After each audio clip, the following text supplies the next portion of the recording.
Well, good morning, boys. Now I am going to teach you for class 8, you see, and I shall be teaching you history civics. I am Mr. A. Chatturaj and will be teaching you history civics. And first I will be teaching you civics. You see, the first chapter is going to be the Union Legislature, all right? The Union Legislature, all right? But before we get into Union Legislature, I am just trying to brief you about the legislature itself, all right? And as you know, that any democratic government has got three integral parts, that is, executive, legislature, and judiciary. We are supposed to read about the legislature, and the Union Legislature in India is actually known as Parliament of India, all right? And this Parliament has got three integral parts, that is the President, the Rajya Sabha, and the Lok Sabha. But at the same time, you must know their English version. Like the Rajya Sabha is known as Council of States. This is actually, this house represents the federating states of India, that is Rajya, that is states. That is why it is called Council of States. And Lok Sabha, that is House of People. Logon ki Sabha, Lok Sabha, that is House of People. All right? So the Indian Parliament has got three integral parts. But at the same time, you must know about the legislature as a whole. So we have the legislature at the state level also. That is called state legislature. All right?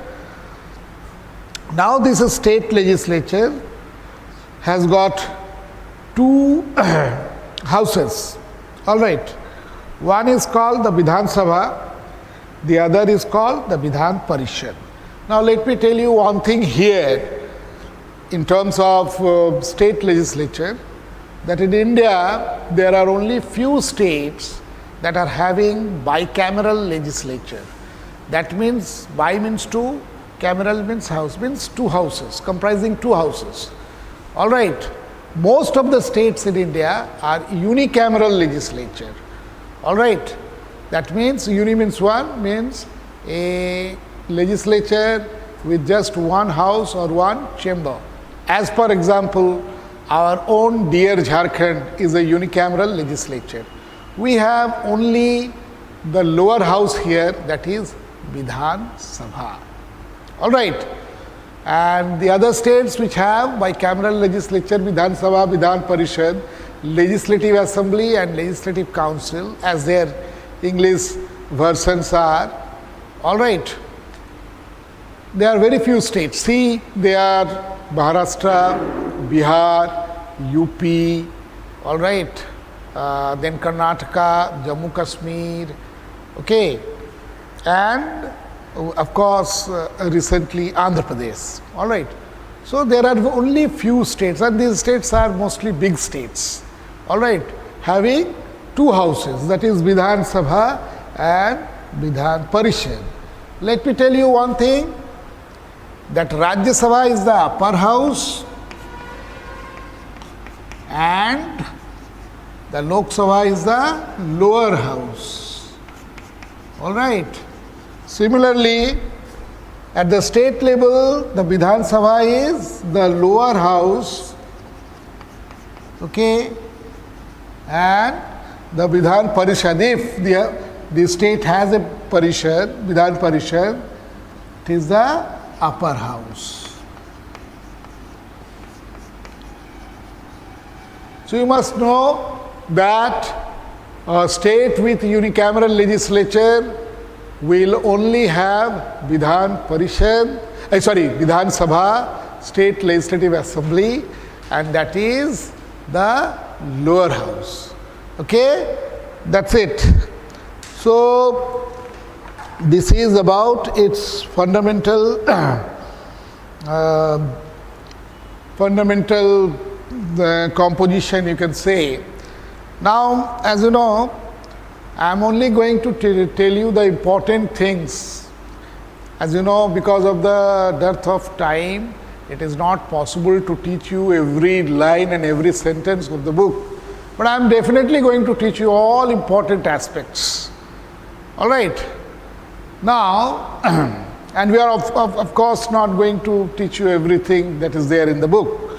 So I am going to teach you only the important one. Like the next thing is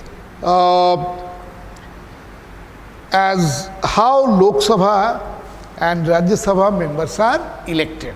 All right.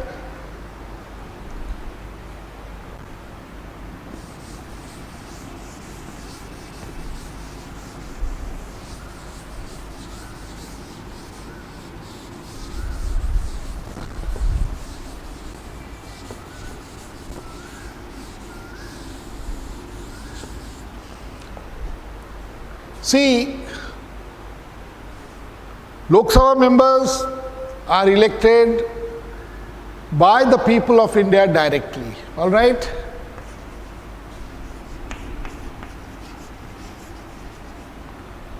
Elected directly by the people.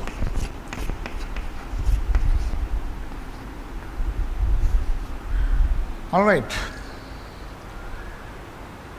See, the Lok Sabha people are elected directly by the people. As you know, after every 5 years happens to be the term of Lok Sabha. So after every 5 years, the Lok Sabha election, normally the Lok Sabha elections are held, and you all see, you all know that people from different part of the country line up in their own booths. All right. Line up in their own booth and cast vote directly. All right. And that is how the people, how the candidates are elected.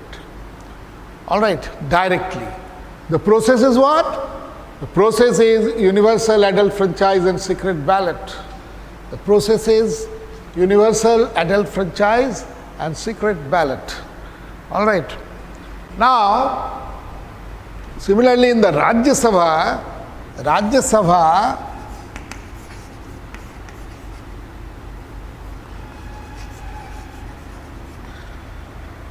all right, they are elected indirectly,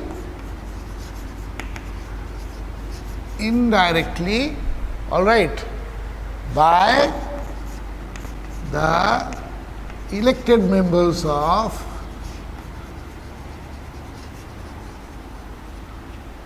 Vidhan Sabha.